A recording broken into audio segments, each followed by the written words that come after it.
जनसंवाद न्यूज, सत्य आणि विश्वासाची बातमी। उल्हासनगरमध्ये दिवसाढवळ्या पेट्रोल पंपावर नागेश चव्हाण या तरुणावर हल्ला करण्यात आलाय। नागेशचा मेहुणा शकील खान याने कौटुंबिक वादातून कॅम्प नंबर 5 च्या पेट्रोल पंपावर हा हल्ला केला। नागेश हा पेट्रोल पंपावर काम करतो। ड्युटी संपवून नागेश हा घरी निघाला होता। त्याच वेळेस त्याचा मेहुणा शकील हा अरबाज खान या आपल्या साथीदार अरबाज खान सोबत आला आणि सोबत आणलेला चाकू नागेशच्या पोटात खुपसला। दरम्यान या हल्ल्यानंतर नागेशला उल्हासनगरच्या मध्यवर्ती रुग्णालयात दाखल करण्यात आलाय। मात्र त्याची प्रकृती चिंताजनक असल्यामुळे त्याला पुढील उपचारासाठी मुंबईला हलवण्यात आलाय।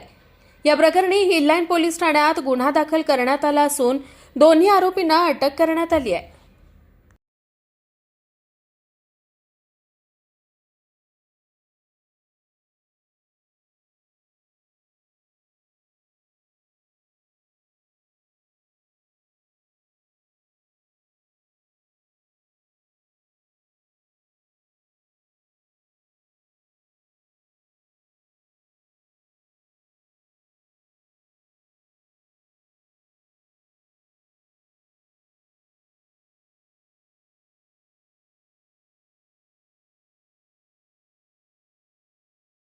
जनसंवाद न्यूज, सत्य आणि विश्वासाची बातमी। आजच सबस्क्राइब करून बेल आयकॉनला क्लिक करा आणि पहा ताज्या घडामोडींचा अचूक अंदाज आपल्या मोबाईलवर।